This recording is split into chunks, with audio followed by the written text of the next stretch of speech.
Coucou tout le monde, bienvenue à tous dans cette nouvelle vidéo. Ça fait déjà plusieurs années que j'ai introduit le maquillage crème dans ma façon de me maquiller et depuis surtout que les rides et ridules sont apparues. C'est pour ça qu'aujourd'hui je voulais partager avec toi la façon dont j'ai de me maquiller uniquement avec des textures crème et comment faire en fait pour pouvoir se maquiller au final qu'avec des textures crème sans que tout soit mélangé, sans que tout s'efface, sans que tout se décroche. Comme tu peux le constater aujourd'hui, j'ai plein de petits boutons sur le visage. J'ai fait mon dermaplaning de façon différente de d'habitude et ça s'est pas très bien passé. Ça faisait des mois et des mois que j'avais une routine, je me suis dit je vais changer. Ma peau ne l'a pas très bien accepté, donc du coup, je me retrouve avec plein de petits boutons partout. Mais c'est pas grave, ça ne m'empêche pas de te faire la vidéo. Alors c'est parti, je vais utiliser ce fond de teint.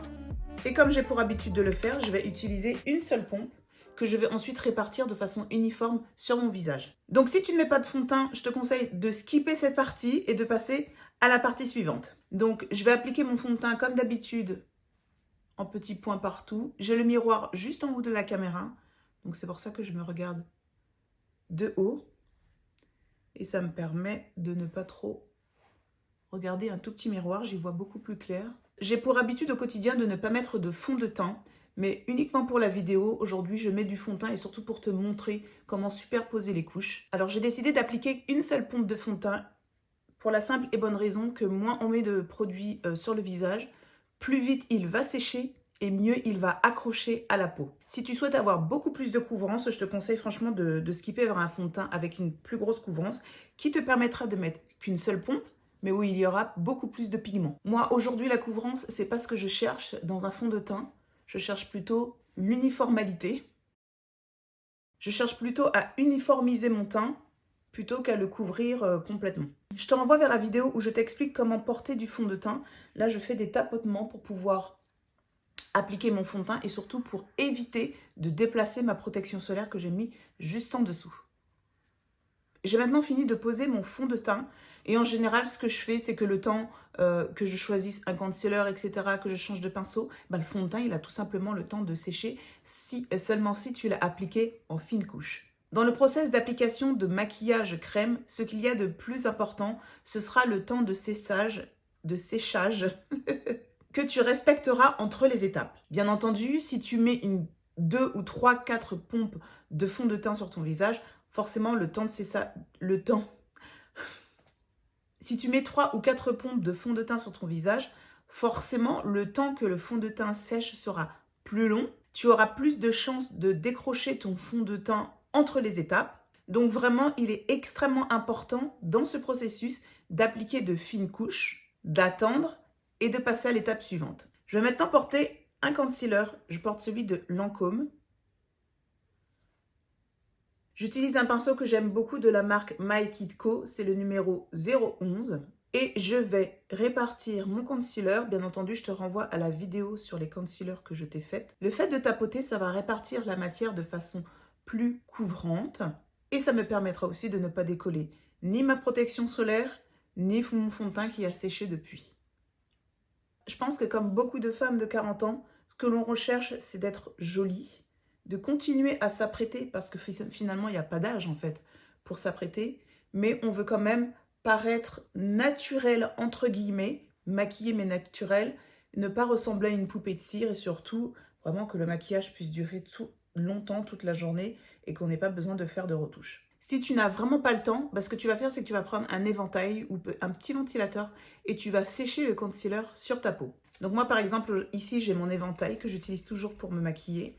J'ai maintenant envie d'avoir un peu plus de couvrance. Et maintenant que mon concealer a séché, je vais en appliquer un deuxième. J'ai vraiment envie d'avoir un dessous des yeux un peu plus lumineux. Donc ici, j'utilise celui de Dior. Je vais faire des tapotements dans une zone précise à l'endroit où je veux vraiment illuminer mon regard. Voilà. Et j'ai respecté le temps de séchage du concealer qu'il y avait juste avant. Donc là, ça n'a pas du tout décroché le produit.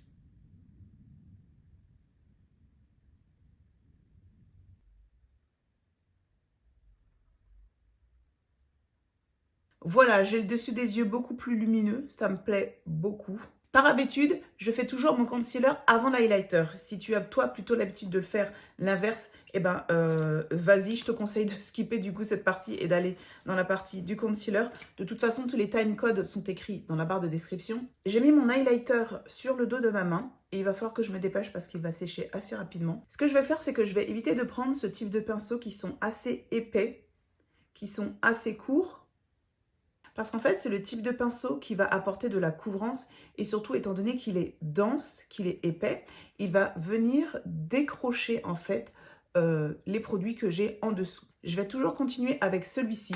Si tu en as un autre de ce type, par exemple, un peu plus fluffy, ou de ce type un peu plus fluffy, bah, je t'invite à le prendre. Donc, j'en applique un tout petit peu dans le pinceau. Et j'applique mon highlighter toujours en tapotant et de façon vraiment légère. Je ne vais pas vraiment appuyer sur la peau. Je vais vraiment le faire en légèreté, comme si je voulais mettre un nuage sur mon visage.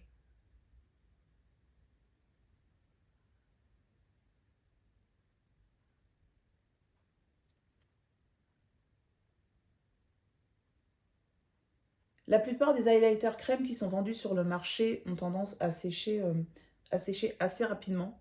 Donc ça peut être une bonne chose comme une mauvaise, parce que si tu es débutante et que tu ne sais pas trop utiliser les produits crème, bah ça peut être un peu compliqué pour toi de travailler un produit qui sèche vite. Mais par contre, si tu es intermédiaire ou vraiment experte, bah c'est plutôt quelque chose de sympa, étant donné que c'est un produit que tu n'as pas besoin de faire sécher, il va faire le travail lui-même.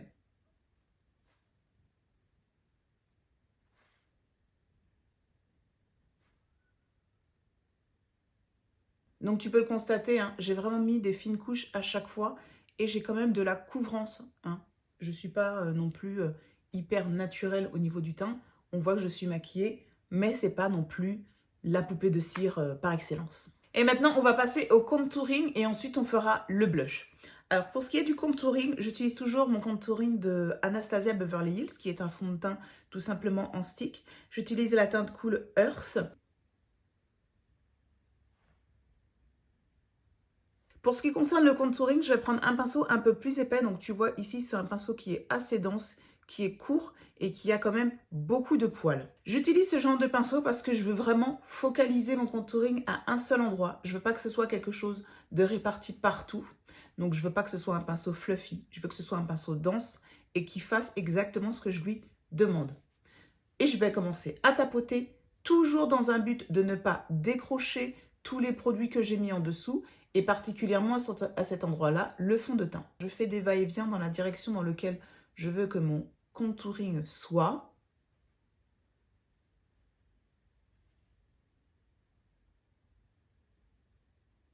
Et je fais exactement la même chose sur le nez. Bien entendu, tu peux prendre un autre pinceau beaucoup plus fin.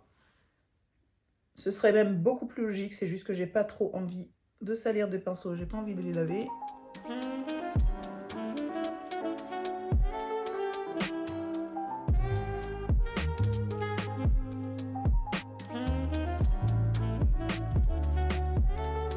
Je vais maintenant appliquer du bronzer.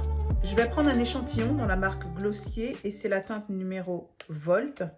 Donc je prends cet échantillon toujours avec mon pinceau avec lequel j'ai appliqué mon concealer. J'ai aussi appliqué mon highlighter. J'ai imprégné mon pinceau de bronzer crème. Je vais l'appliquer sur mon visage en faisant des tapotements circulaires uniquement sur l'endroit où je veux avoir du bronzer.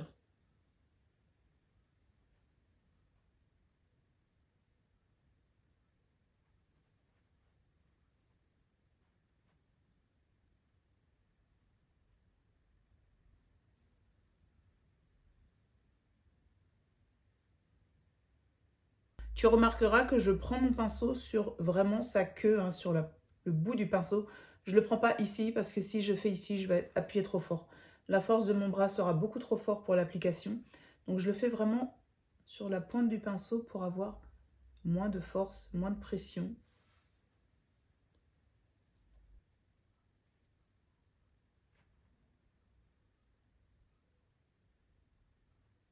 Alors à mon stade, mon teint est pour moi terminé. Je pourrais passer à l'étape poudre.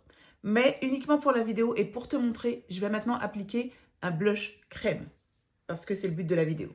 Donc, ce que je fais, c'est que je prends mon blush, j'en applique un peu sur le dos de ma main, ou tu peux tout simplement l'appliquer toi-même sur ton visage. Moi, je préfère faire cette méthode. Je prends 2 doigts, je réchauffe le produit et je fais toujours de la même manière. Et je prends qu'un seul doigt et je vais appliquer mon blush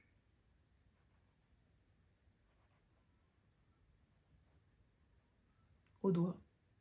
Je fais bien remonter le produit à chaque fois. Je prends maintenant mon deuxième doigt et j'en applique un peu plus haut. Et je mélange.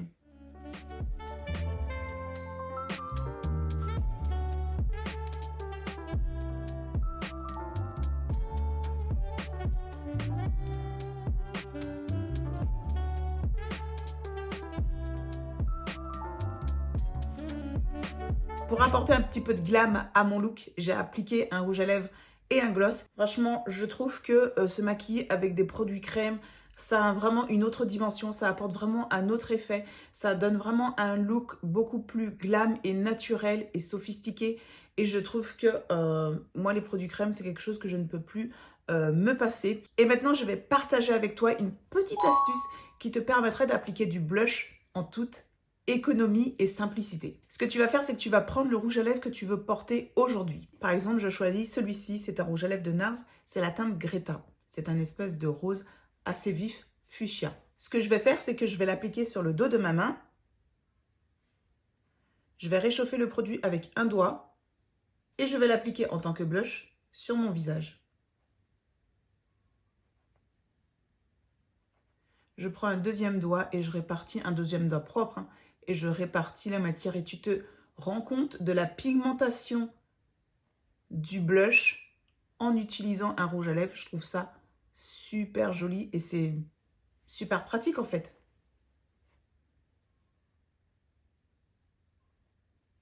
Si ton rouge à lèvres, tu trouves qu'il est un peu trop pigmenté, en l'occurrence, moi je le trouve un chouille pigmenté, je vais prendre le pinceau que j'ai utilisé pour mon concealer, pour mon highlighter, ainsi que pour mon bronzer. Et ce que je vais faire, c'est que je vais tapoter. Et le pinceau, en faisant des tapotements, va bien mélanger et répartir et atténuer la pigmentation du rouge à lèvres sur les joues. Tu as aussi la possibilité de prendre ton pinceau à fond de teint et de répartir en fait le résidu vraiment de fond de teint sur ta peau. Voilà comment tu peux utiliser ton rouge à lèvres en tant que blush. Et surtout, ce qui est cool, c'est que le fait d'avoir un rouge à lèvres que tu portes et le blush qui est exactement de la même couleur, tu vas avoir un maquillage qui va, un teint qui va bien se porter, se mélanger, qui sera cohérent, uniforme et super frais, super joli. Maintenant, tu vas passer à l'étape où tu vas fixer ton teint. Je te laisse regarder la vidéo qui s'appelle « Comment poudrer son teint » ou « Comment utiliser de la poudre libre » et je te dis à très bientôt dans une prochaine vidéo.